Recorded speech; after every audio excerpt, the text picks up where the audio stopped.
이 시간 우리에게 주신 하나님의 말씀은 구약성경 시편 71편 15절에서 19절까지 말씀입니다. 하나님 말씀을 제가 받들어 읽겠습니다.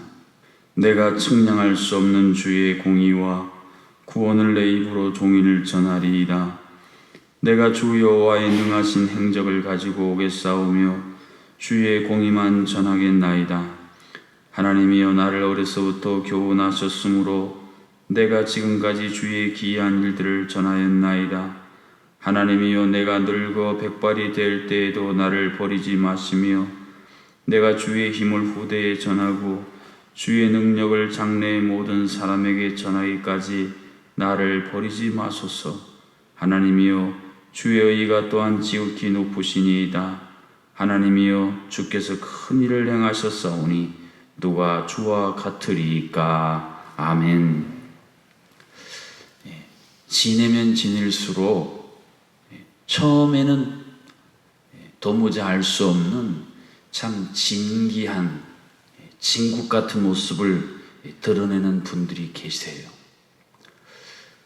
영화도 처음 볼 때는 별로 기대를 안 했는데 보면 볼수록 반전에 반전을 거듭해서 어떻게 저런 대목에서 저런 아이디어를 낼 수 있을까? 참 보고 또 봐도 대단한 블록버스터 영화들이 있습니다. 오늘 시인은 하나님이 바로 그런 분이도다라는 고백을 15절을 통해서 이렇게 고백을 하고 있습니다.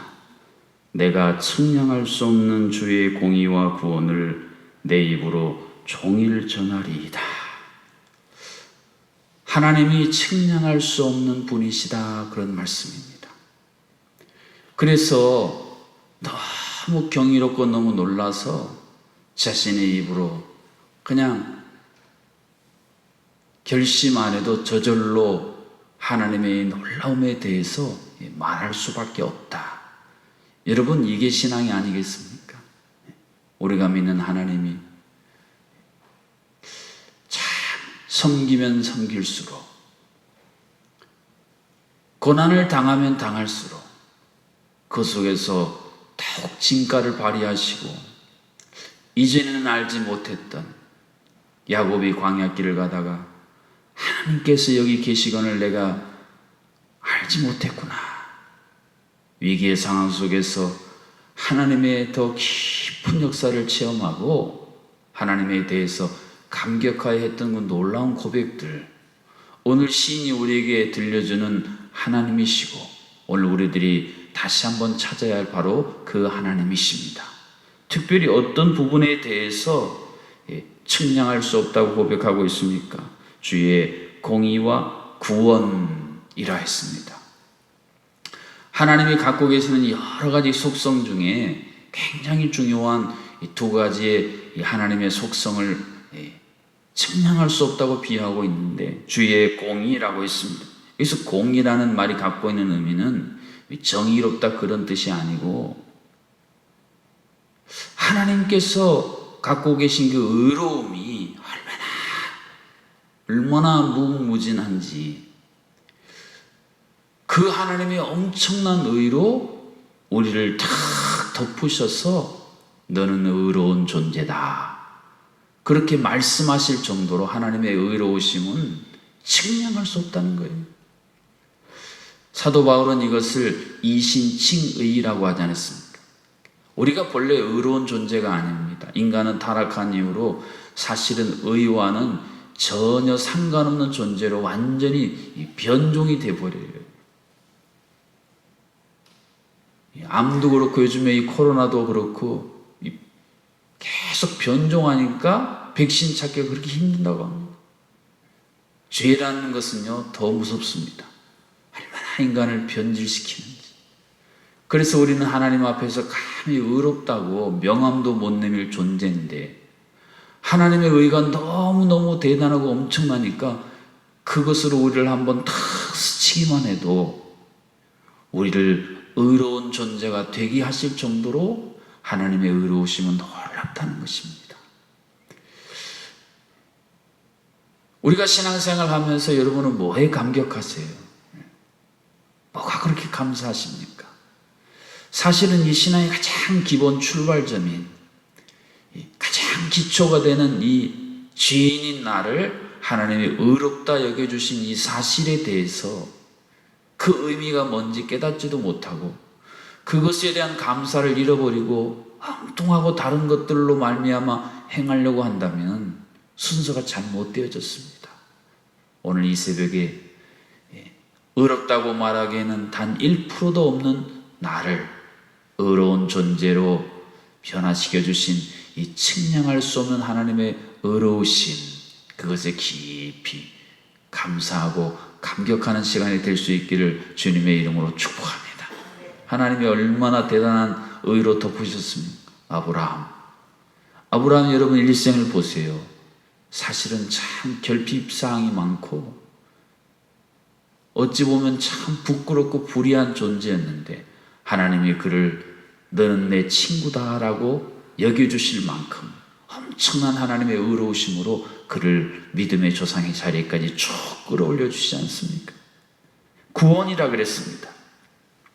구약성경에 보면 고멜이라는 여인이 등장합니다. 음탕하고 음란한 여인인데 호세아가 그를 데려다가 아내로 삼고 그렇게 애지중지해 주는데 또 나가서 또 잘못된 일을 범하고 그러면 또 가서 값을 주고 또 다시 구출해 오고 구원해 오고 하나님의 구원하심이 그와 같다라는 것을 이스라엘 백성들에게 아주 강하게 보여주시는 사건이 아니겠습니까? 나 같은 죄인 살리신 그 은혜 놀라와. 내가 숨질 때라도 고백하고 싶은 말은 하나님의 그 큰 사랑을 경험한 내가 하나님을 사랑합니다. 이전보다 더욱 그 하나님을 사랑합니다. 이 하나님의 어마어마한 사랑의 물결이 우리를 덮는 순간 우리의 모든 세상의 더러운 찌꺼기들이 씻겨나가고 아무리 중한 바이러스가 우리 몸에 와도 이 사랑의 백신이 한번 우리의 심령에 침투하면 그 모든 바이러스들을 다 선순간에 잡아버리고 건강을 회복시켜 주시고 잃었던 생명 찾았고 생명을 찾게 해주시는 이 하나님의 측량할 수 없는 구원하심. 오늘 이 시편 71편은 다윗이 노년에 지은 시라고 많은 주경학자들이 이야기합니다. 자신의 인생을 이렇게 돌아보니까 내 힘으로 산 게 아니고 내 지혜로 산 게 아니라 하나님이 나를 의로 덮어주시고 우리아의 밧세바를 범하여 완전히 인생이 끝나는 줄 알았는데 하나님의 의로 덮어주시고 수많은 위기, 아들 압살롬의 반역에 그 처참한 상황에서 또 구원하여 주신 이 하나님은 생각하면 생각할수록 참 대단하시다. 측량할 수 없는 분이시로다. 그런 고백을 오늘 본문을 통해서 들려주고 있습니다. 그래서 19절에 보면 그 끝부분에 누가 주와 같으리까? 라고 고백하고 있습니다. 누가 주와 같으리까? 주님 같은 분이 있으면 나오라. 그런 이야기 아니겠습니까? 누가 주와 같으리까? 라는 이 고백 안에 담겨있는 보다 깊은 의미는 내 인생에 이제까지 수많은 장애물들이 있었는데 나를 넘어뜨리고 나를 범죄케 하고 나를 완전히 더 이상 일어나지 못할 정도로 완전히 KO시킨 일들이 많이 있었지만 하나님이 내 인생 가운데 함께 하셨기 때문에 나는 그 장애물들을 그 하나님의 도우심으로 건너고 또 건너고 또 건너서 여기까지 왔습니다. 그런 고백입니다. 사랑하는 성도 여러분, 우리가 인생을 살면서 내 인생에 지금 어떤 장애물이 있는가? 그거 묵상하면 가슴이 답답하고 낙심하고 절망밖에 할 게 없습니다. 그러지 말고 오늘 시인이 고백하고 있는 것처럼 누가 주와 같으리까? 누가 주와 같으리까? 하나님이 그 크신 의로우심과 구원하심으로 나를 덮으시면 그 어떤 장애물도 나는 건너뛸 수 있습니다. 암초가 기다리고 있어도 배가 거기를 지나가면 파손될 게 분명한데 갑자기 폭우가 내려서 물의 수위가 높아지면 암초도 쏙 지나가는 것처럼 하나님이 우리에게 부어주시는 이 의로우심과 이 구원하심으로 말미암아 나는 내 인생의 어떤 장애물도 어떤 암초도 능히 건너갈 줄로 믿습니다. 이게 오늘 시인의 고백이고 오늘 우리의 동일한 고백이 되어야 하지 않겠습니까? 그래서 오늘 16절과 17절에서 시인은 이런 놀라우신 측량할 수 없는 하나님을 체험하고 이런 결단의 고백을 하고 있는 것입니다. 내가 주 여호와의 능하신 행적을 가지고 오겠으며 내가 지금까지 주의 기이한 일들을 전하였나이다. 여기 보면 능하신 행적과 기이한 일들이라는 단어를 우리가 주목해 볼 필요가 있습니다.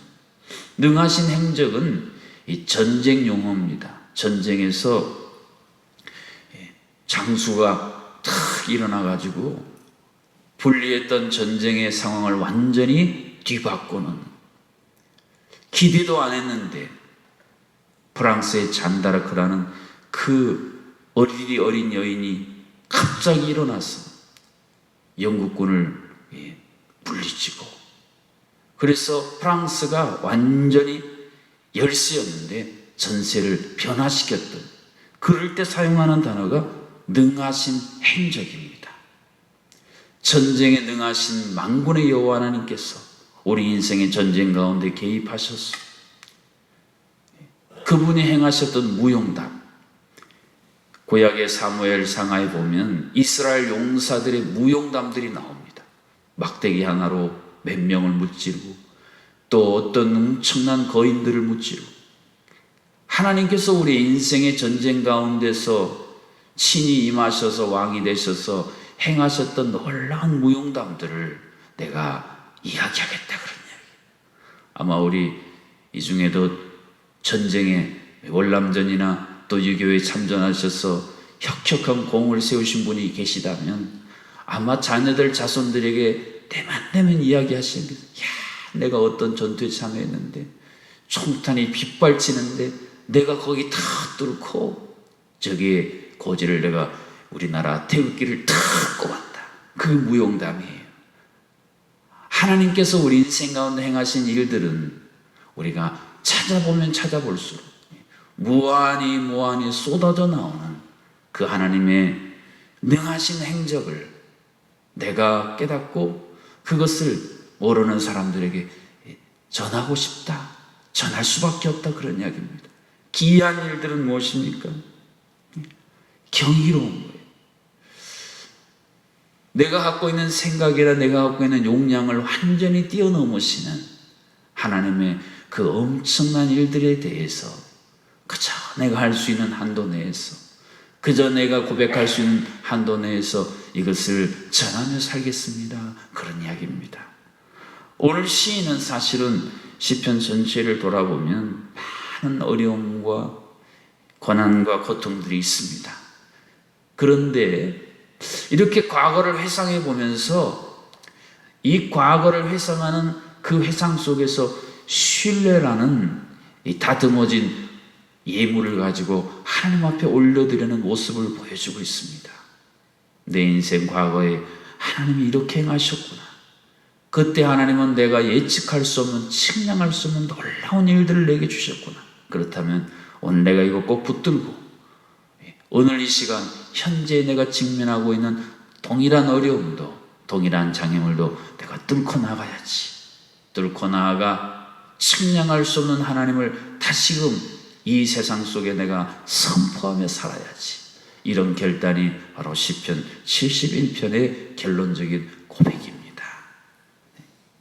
지난날 여러분의 인생 가운데 역사하셨던 이 측량할 수 없는 하나님, 그 하나님을 묵상하고 또 묵상하고 또 묵상하여 거기서 솟아나오는 새로운 샘물로 오늘 이 시대에 목마르고 지치고 상한 오늘 하루를 승리하며 나가는 우리 모두가 될 수 있기를 주님의 이름으로 축복합니다.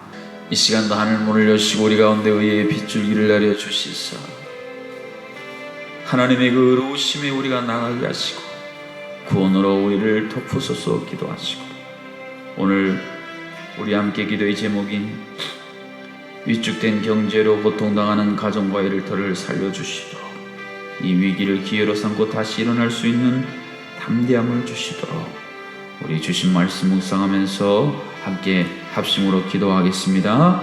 측량할 수 없는 하나님, 우리 인생 가운데에 우리의 불의를 의로 덮어주시고 그 크신 사랑 우리를 구원하여 주신 그 측량할 수 없는 하나님의 놀라운 은혜를 이 새벽에 묵상하고 감사하고 감격한 복된 이 새벽이 되게 하여 주시옵소서. 하나님이 측량할 수 없는 분이시기 우리는 오늘도 기대합니다. 하나님이 측량할 수 없는 분이기에 오늘 나를 맡고 있는 이 장애물들을 뛰어넘을 수 있는 지혜와 능력이 하나님께 있음을 바라보며 담대히 이 장애물들을 헤쳐나갈 수 있도록 오늘 하루도 주여 측량할 수 없는 그 손길로 우리를 붙들어 인도하여 주시옵소서. 우리 인생의 수많은 영적인 전쟁, 현실적인 전쟁 가운데서 친히 용사가 되시고 모든 것들 가운데 상상할 수 없는 기이하고 놀라운 행적들을 행하셨던 그 하나님의 역사를 우리가 담대히 입으로 선포하게 하여 주시고, 그 하나님으로 말미암아 오늘도 아버지 하나님 승리할 수 있는 은총의 하루가 되게 하여 주시옵소서. 코로나 보릿고개로 말미암아 하루하루 양식을 걱정하는 성도님들 일터를 주께서 긍휼히 여겨주시고 만나 반석의 생물을 예비하여 주시옵소서. 위기를 맞이하여 낙심하고 자포자기하는 심령들 다시 한번 하나님 주시는 놀라운 담대한 지혜의 용기를 통하여 그것을 딛고 일어설 수 있도록 성령 하나님 친히 역사하여 주시옵소서. 지금도 암과 수많은 중한 질병으로 큰 수술 후에 다시 한번 회복을 바라는 모든 우리 성도님들마다 주여 은총의 단비를 알려주시고 38년 된 병자도 일으키셨던 주의 그 놀라운 능력으로 병상을 떨치고 일어날 수 있도록 전능하신 하나님 치유의 역사로 함께하여 주시옵소서.